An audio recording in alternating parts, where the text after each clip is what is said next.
Welcome to NBA Today, presented by JCPenney. Coming up on NBA Today, the Wolves win. How did they claw their way back to the conference finals for the second straight year? And a bold mini prediction out of our guy UD. Plus, we go live to the Mile High City for a winner stay-home showdown. Who will be the difference tonight, SGA or Jokic? And they're alive. Celtic pride is on display. You saw it last night, an inside look at how Boston beat down the Knicks. Can the C's actually pull this off? We debate next on NBA Today. First of all, though, we will start with Anthony Edwards and the Timberwolves back in the West Finals. Let's take a look at how they got it done in the second quarter. Ant-Man, long distance right there. Yep. You know, it's someone that goes in and hit that back rim, he feeling it. Now he finds Julius. He's like, hey, man, I can do that too. And Julius been shooting that ball at a high clip. That's why the Minnesota Timberwolves are able to keep Rudy and Julius Randle on the floor together offensively. Draymond misses the leak out by Randle. Good pass by McDaniels with the finish, the hoop in the heart. Got a smooth game, don't he? Look at those numbers by Got Randle. a strong game. Bernard Kingish. Third quarter, Wolves, excellent ball movement here. One more to Ant, steps into one. Watch that one, Noah. Yeah. Mike Conley plays some outstanding basketball. That swing, get the defense moving. That's what you had to do against the Golden State Warriors. Look how they attack the rim here, though, Perk. Look at these numbers right here. 31 layups or dunks. Well, that's one thing the Warriors need to do is get some kind of size. They ain't had no real size since Bogut left. Well, let's talk about the size of the Minnesota Timberwolves. Hell, you talking about Rudy and McDaniels, they both can stand straight up and scratch their ankle. And that dude right there give you a little sauce, too. That's pretty. Yeah. Seems like he got a little wiggle in this game. He's having so much fun, ain't he? Randle with 29. Warriors season ends. Wolves win. Let's take a listen to Anthony Edwards in the postgame. The most together team and the most mature team is a team that wins around this time. It's not about who get 30 points, who get the most shots, who get all the blame for winning the game, and it's not about none of that. It's about coming together as a team. Can we defend at a high level, and can we limit the other team to one shot? It doesn't really matter about offense, as long as we get good shots, and it don't matter who shoot it. So we did that tonight. The challenge we laid down to our guys from day one was quite simple. It was one question. You know, were you a Western Conference Finals team, or were you a team that just happened to make the Western Conference Finals? And there's only one way to prove that. Go out and do it again. And that was our mission all year. Well, and they answered that. The Timberwolves have now made back-to-back West Finals for the first time in their 34-year franchise history. They're now also 4 wins away from their first NBA Finals appearance in team history. All right, welcome in. I'm George Sedano in for Malika Andrews, joined by the Hall of Famer Mark Spears and 2 NBA champions, my man Kendrick Perkins, and home team over there, Udonis Haslem, here with us as well, out in New York. All right, so Minnesota took up that challenge from Coach Finch. They're back in the West Finals. UD, we'll start with you. What did they show you in this series? They showed me that they my favorite to win it all. You know, why can't they go for it all last year? Dallas caught lightning in the bottle at a number 5 seed.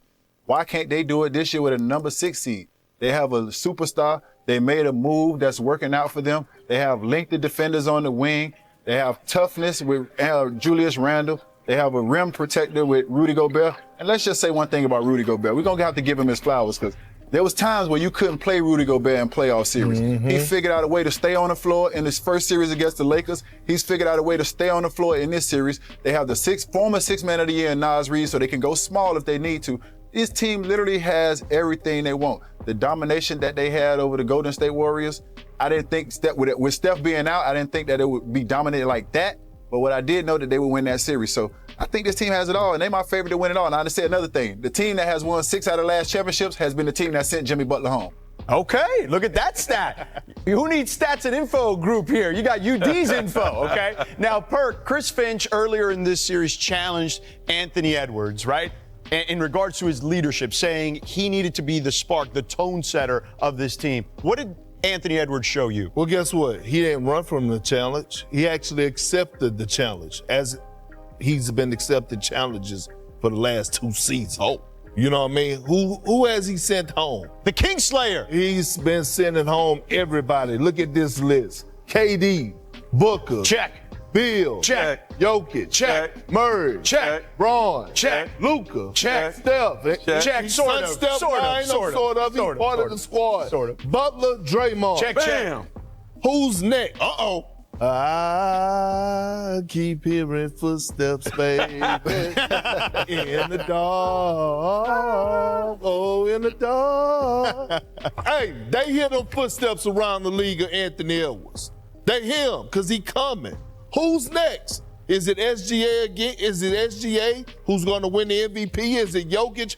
Anthony Edwards is not satisfied. He been there before. This is old news. Old news being in the conference finals. That man trying to go win something. He's trying to go win a championship. And everyone keeps saying, oh, Anthony Edwards, he need to elevate his game more and he need to level up some more.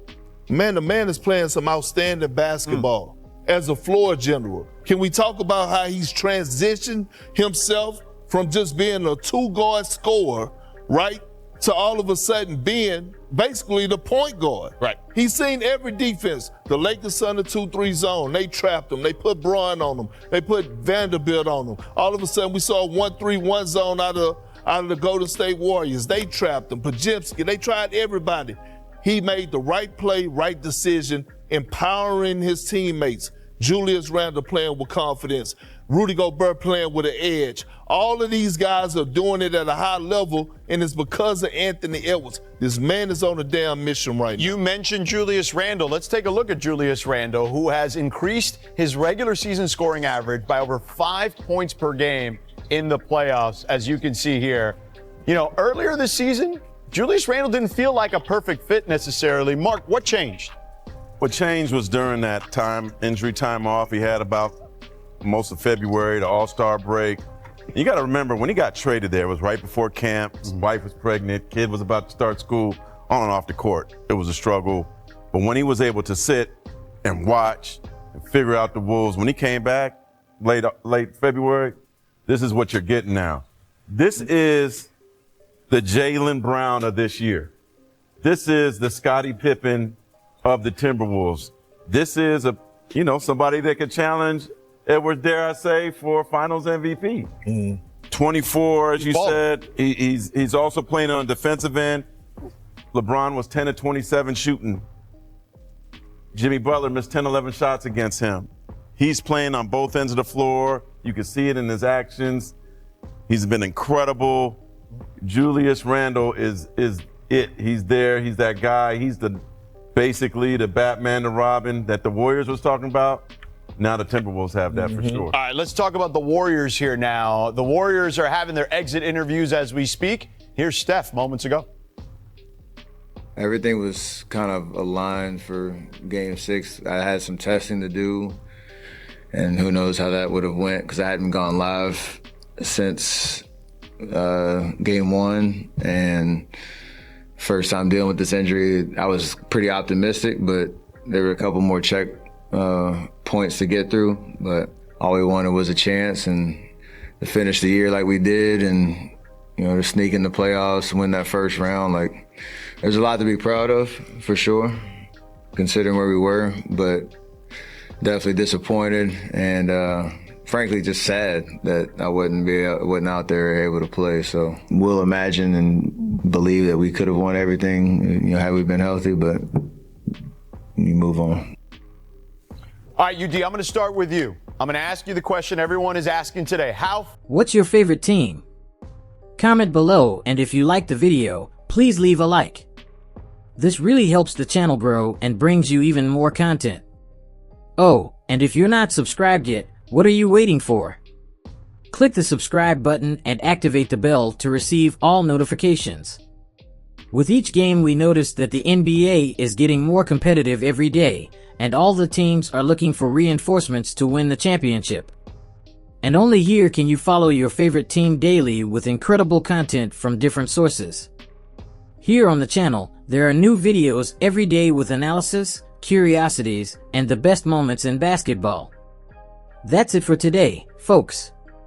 Thanks for following along. The NBA doesn't stop, and neither do we. Until the next video.